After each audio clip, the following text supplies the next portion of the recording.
5 দিন ধরে আন্দোলনে ওরা, দাবি কাজ ফেরত চাই। বছরের প্রথম দিনেই পুরসভা কর্মী ছাঁটাই করেছে, আর তাই তাদের মুখে একটাই এখন দাবি, যে কোনো উপায় তাদের কাজ ফেরত দিতে হবে। আর কোথায় ঘটলো এই ঘটনা দেখাই আপনাদের।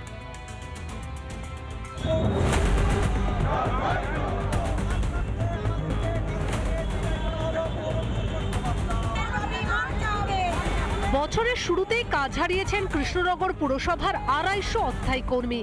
প্রতিবাদে পুরসভার সামনে অবস্থান বিক্ষোভে সামিল ছাঁটাই হওয়া কর্মীরা। অভিযোগ 31শে ডিসেম্বর হঠাৎই তাদের জানিয়ে দেওয়া হয় 1 জানুয়ারি থেকে কাজে যোগ দেওয়ার দরকার নেই। এরপরই ক্ষোভে ফেটে পড়েন কর্মীরা। শুরু হয় বিক্ষোভ। 5 দিন ধরে বিক্ষোভ দেখাচ্ছেন তারা। 31শে ডিসেম্বর রাত্রেবেলাতে জানিয়ে দেওয়া হয় যে আমাদের 1 জানুয়ারি থেকে আর কাজে যোগ দিতে হবে না। এটি আমার ভুয়ো নিয়োগ হয়ে থাকে, অবৈধ প্রবেশ হয়ে থাকে, তাহলে তদানীন্তন যে এসডিও ছিল বা অ্যাডমিনিস্ট্রেটর ছিলেন তিনি কি করে নিয়োগ দিলেন?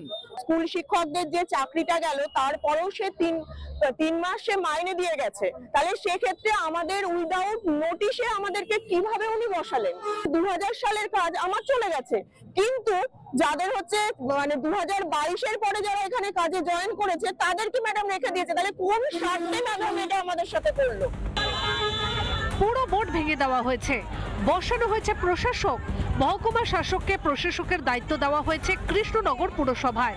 অতিরিক্ত কর্মীদের বেতন দেওয়া পুরসভার পক্ষে সম্ভব হচ্ছে না, তাই এই সিদ্ধান্ত, জানিয়েছেন পুরসভার প্রশাসক ও মহকুমা শাসক।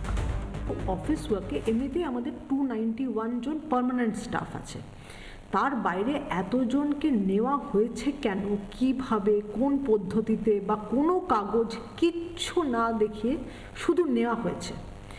এবার এদের যে স্যালারিটা টোটালি কিন্তু বের করতে হচ্ছে মিউনিসিপ্যাল ওন রিসোর্সেস থেকে, যেটা মানে সেই টাকাও কিন্তু মিউনিসিপ্যালিটির কাছে নেই। হঠাৎ করে নিয়োগ দুর্নীতির অভিযোগ তুলে তাদেরকে যে ছাঁটাই করা হচ্ছে, আদেও কি তারা পুনরায় কাজ ফিরে পাবেন, নাকি শাসক দলের রোষে পড়ে তাদেরকে এভাবেই দিন গুজরান করতে হবে?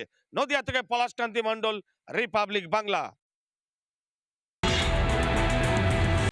নানা ধরনের কন্টেন্ট দেখার জন্য লাইক করুন, শেয়ার করুন আমাদের ফেসবুক পেজ, সাবস্ক্রাইব করুন আমাদের ইউটিউব চ্যানেল। পাশাপাশি অন্যান্য ব্রেকিং নিউজের জন্য অবশ্যই চোখ রাখুন রিপাবলিক বাংলায়।